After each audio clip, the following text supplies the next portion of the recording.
अस्सलामुअलैकुम स्टूडेंट्स, आज का हमारा टॉपिक है relationship between cell function and cell structure. Cell के फंक्शन से सेल के स्ट्रक्चर का बहुत ज़्यादा लिंक है। तो बॉडीज ऑफ प्लांट और एनिमल वो डिफरेंट हैं, डिफरेंट टाइप ऑफ सेल्स मौजूद हैं। प्लांट एंड एनिमल्स, इनके पास क्या है different type of cell.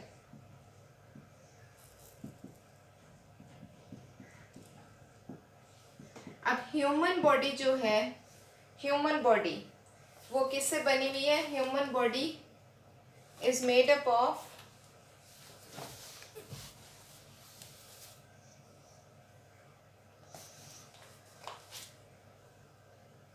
human body is made of 200 types of cell, जो कि उसकी बॉडी के डिफरेंट किस्म के फंक्शन परफॉर्म कर रहे हैं। ठीक है, बॉडी जो है वो ह्यूमंस की या एनिमल्स की जो है वो एक कम्प्लेक्स है, हायर एनिमल्स की। हर टाइप परफॉर्म करती है स्पेसिफिक फंक्शन, और स्पेसिफिक फंक्शन जो है वो लाइफ प्रोसेस बन जाता है ऑर्गेनिज्म का। अब सबसे पहले हम इसका डिस्कस करते हैं साइज एंड शेप। तो अगर साइज और शेप की बात की जाए तो red blood cell, red blood cell हमारे पास क्या है? राउंड है, राउंड टू अकोमोडेट, गोल होते हैं ताकि वो अकोमोडेट कर सके हेमोग्लोबिन को। ठीक है, हेमोग्लोबिन को जो है वो अकोमोडेट कर सके। हेमोग्लोबिन क्या है? ब्लड जो है वो प्रोड्यूस करने वाली प्रोटीन है ना सिर्फ, बल्कि ये क्या करती है? न्यूट्रिएंट्स जो है वो सर्कुलेट करती है पूरी बॉडी में, और ऑक्सीजन भी सप्लाई करती है। नर्व सेल जो है वो क्या है? आपके असाब जो है, नर्व सेल लॉन्ग होते हैं फॉर ट्रांसमिशन, ताकि वो ट्रांसमिट कर सके इम्पल्स को, फॉर ट्रांसमिशन ऑफ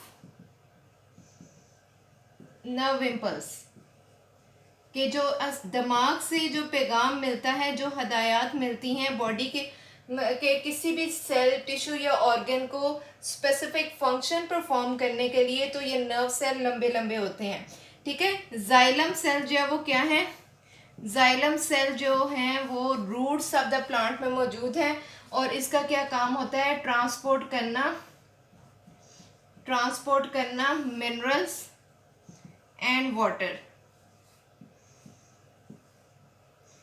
और इसके लिए जाइलम सेल में जो रूट हेयर्स होते हैं, इनकी थिक वॉल होती हैं। ठीक है, थिक वॉल इसलिए होती है ताकि पानी जो इसके अंदर से गुजर रहा है वो बाहर ना निकल सके। ठीक है, अब इनका सरफेस एरिया, ये जो सी जाइलम सेल्स हैं, इनका सरफेस एरिया बढ़ाने के लिए क्या होता है कि ये फॉर एग्जांपल रूट्स है ना, इसके अंदर जाइलम ट्यूब मौजूद है, तो इनका सरफेस एरिया बढ़ाने के लिए छोटे छोटे जो है ना रूट हेयर्स इधर मौजूद होंगे, ताकि ये छोटे छोटे रूट हेयर जितने ज़्यादा मौजूद होंगे उतना ही ज़्यादा पानी ये सक कर सकेंगे और उसको पत्तों तक ले जा सकेंगे, ताकि डे टाइम में फोटोसिंथेसिस का प्रोसेस कंप्लीट हो सके। ठीक है, फोटोसिंथेसिस का प्रोसेस कंप्लीट हो सके। जितना सरफेस एरिया को बढ़ाने के लिए रूट हेयर्स, रूट के जो है ना जड़ों के पे छोटे छोटे से हेयर बाल पैदा कर दिए गए हैं, ताकि ज़्यादा से ज़्यादा पानी सक कर सके। प्रेजेंस और एब्सेंस ऑफ ऑर्गेनल्स,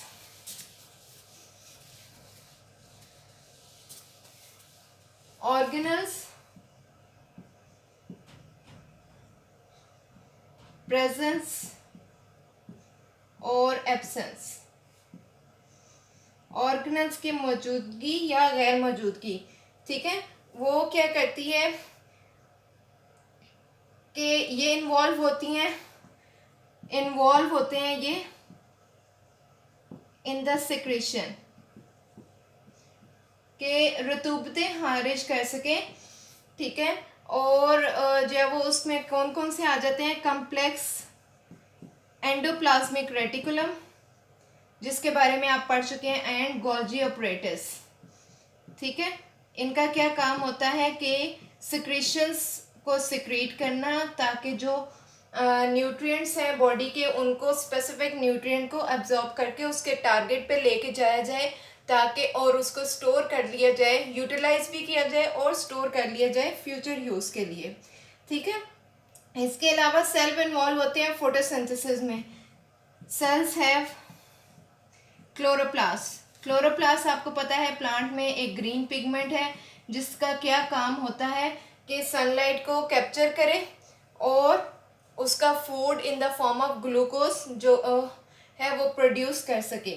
सो ये था हमारे पास सेल का फंक्शन और स्ट्रक्चर, ठीक है। फिर मज़ीद एनिमल बॉडी में इसके क्या फंक्शंस होते हैं सेल्स के इंडिविजुअली, अब हम वो डिस्कस करेंगे। इंडिविजुअल सेल जो है वो कंट्रीब्यूट करते हैं function of the whole body में। अब इंडिविजुअल, अभी तो हमने ओवरऑल पढ़ा था ना, अब हम इंडिविजुअल पढ़ेंगे कि इंडिविजुअली सेल्स का क्या काम है। नर्व सेल ह्यूमन बॉडी में या एनिमल्स में, एनिमल बॉडी और एनिमल बॉडी में ये हम स्टडी करने लगे हैं। नर्व सेल, इसका काम क्या होगा, conduction of nerve impulses, conduction of nerve impulses के दिमाग से पैगाम लेके सेल तक पहुंचाना और कंट्रीब्यूट करना इन कोऑर्डिनेशन। और जब डाइजेस्टिव सिस्टम ने काम करना है तो बहुत सारे ऑर्गन्स उसमें इन्वॉल्व होंगे खाने को हजम करने में, उनका आपस में कोऑर्डिनेशन करवाना, तावन करवाना, कोऑर्डिनेशन इन बॉडी। उसके बाद आ जाता है मसल सेल। जो मसल सेल है उनका काम क्या होगा, मूवमेंट, कंट्रैक्शन के कॉन्ट्रैक्ट होते हैं। जैसे इस वक्त मैं अगर लिख रही हूँ तो मेरी बॉडी का जो मसल है, मैंने आम अपनी बाजू को इस तरह से किया हुआ है, तो मेरे बॉडी जो बाजू के ये जो मसल्स हैं ये कॉन्ट्रैक्ट हुए हुए हैं, कंट्रैक्शन ऑफ मसल। और इसके अलावा क्या हो रहा है, एंड मूवमेंट ऑफ मसल। अब यहाँ पे दो काम हुए हुए हैं, मेरा बाजू को इस तरह से करना, एक तो कॉन्ट्रैक्ट किया हुआ उसने मसल को, दूसरा मेरा हाथ को चलाना, वो मसल जो है वो मूवमेंट हो रही है, मूवमेंट इन बॉडी, ठीक है। उसके बाद है रेड ब्लड सेल।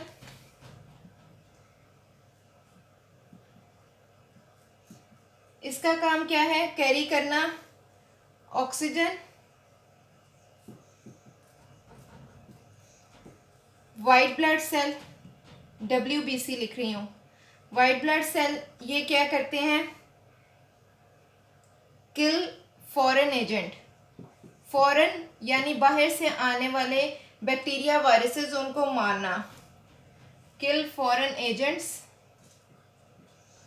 ठीक है। और so contribute in the role of blood. और यहाँ पे इसका रोल क्या है, रेड ब्लड सेल जो है वो ट्रांसपोर्ट कर रहा है न्यूट्रिएंट और ऑक्सीजन को पूरी बॉडी में, और WBC जो है वो बॉडी का डिफेंस स्ट्रॉन्ग बना रहा है, ताकि अगर कोई भी जरासीम खाने के ज़रिए, सांस के ज़रिए या पानी के ज़रिए जिस्म में दाखिल हो तो उसको मार दे, ताकि बॉडी को किसी भी नुकसान से बचाया जा सके, किसी भी बीमारी से। फिर उसके बाद आ जाते हैं कुछ स्किन सेल्स। कुछ हमारे स्किन सेल्स जो है वो हमें सेव करते हैं। स्किन सेल बैरियर के तौर पे एक्ट करते हैं, एक्ट एज अ बैरियर।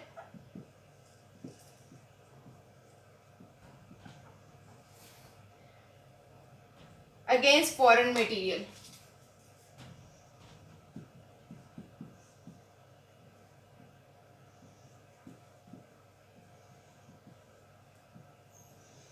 ठीक है। और कुछ जो वो रिसेप्टर्स होते हैं स्किन में। रिसेप्टर ऐसी चीज़ को कहते हैं जो किसी भी चीज़ को फील कर ले, ठीक है, चाहे वो टेम्परेचर है, टच है, सेंस ऑफ टच, और पेन एक्सेट्रा, ठीक है। तो ये वो फीलिंग्स जो कि रिसेप्टर महसूस करता है और दिमाग को पैगाम देता है कि वो फीलिंग किस तरह की थी, ठीक है, उसको रिकग्निशन में हेल्प करता है। सेल ऑफ बोन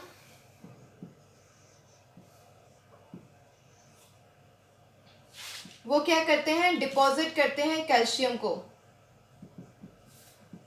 हम खाना जो कोई भी खाते हैं उसमें कैल्शियम की कोई ना कोई क्वांटिटी तो ज़रूर होती है, तो डिपॉजिट करते हैं calcium in their extra cellular space, in their extra cellular space,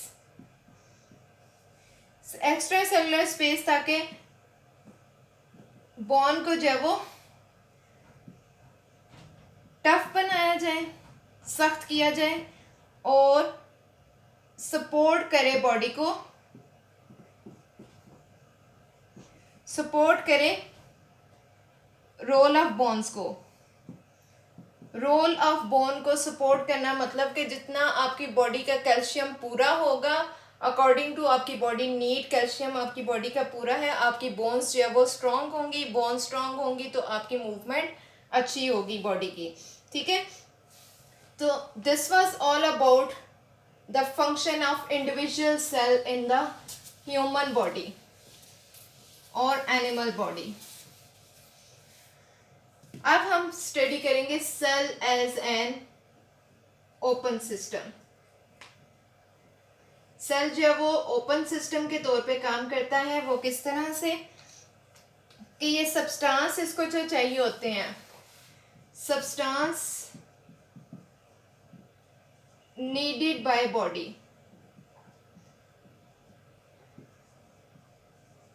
body को जो भी सब्सटेंस ज़रूरत होती है फॉर इट्स मेटाबॉलिक एक्टिविटी,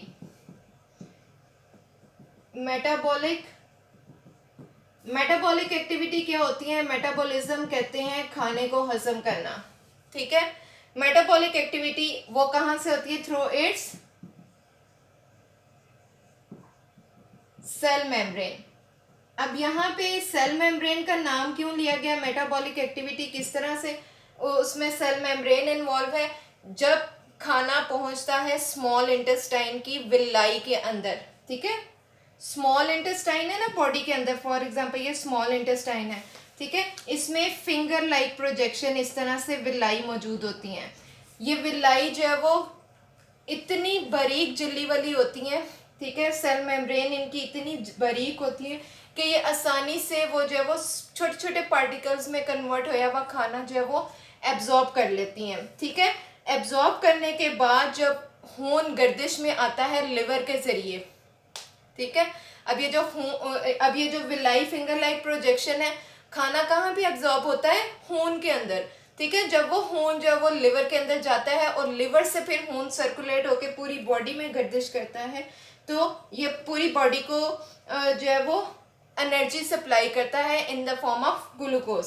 आपका जो भी खाना है वो सेफ हो जाता है in the form of glucose energy provide करने के लिए, ठीक है। तो प्रोडक्ट और बाय प्रोडक्ट जो वो बनते हैं मेटाबॉलिज्म में। अब प्रोडक्ट और बाय प्रोडक्ट जो बनते हैं मेटाबॉलिज्म के होने से वो क्या होते हैं, वो यूटिलाइज सेल उनको या तो इनको सेल क्या करेगा, या तो क्या करेगा, सेल यूटिलाइज करेगा यानी इस्तेमाल करेगा प्रोडक्ट्स को, और या फिर क्या करेगा, सेल जो है वो इन्हें ट्रांसपोर्ट करवाएगा पूरी बॉडी के अंदर, ठीक है, ट्रांसपोर्ट करवाएगा दूसरे सेल में। यानी खाने के अंदर एट अ टाइम विटामिन्स भी होंगे, मिनरल भी होगा, फैट भी होगा, तो जो है वो सेल उनको यूटिलाइज भी करेगा और ट्रांसपोर्ट भी करवाएगा। जो जो मिनरल जहाँ जहाँ पे चाहिए होगा, बॉडी के अंदर रिकग्निशन एबिलिटी होती है और टारगेट एबिलिटी होती है, वो उसको खाने को वहाँ तक ले जाता है। तो बाय प्रोडक्ट जो है वो या तो फिर क्या होंगे, अब ये जो प्रोडक्ट हैं वो प्रोडक्ट क्या हो रहे हैं, प्रोडक्ट हो रहे हैं यूटिलाइज और ट्रांसपोर्ट। बाय प्रोडक्ट क्या हो रहे हैं, बाय प्रोडक्ट हो रहे हैं स्टोर, अगर तो वो स्टोर होने वाली चीज है, स्टोर हो रहे हैं, स्टोर होने वाली चीज में क्या आ जाएगा, ग्लूकोज, जो खाना हजम होता है या तो ग्लूकोज की फॉर्म में लिवर में स्टोर हो जाएगा, और या फिर खाना जो है वो फैट की फॉर्म में एडिपोज टिश्यू जो आपके यहाँ पे होते हैं, ये इधर।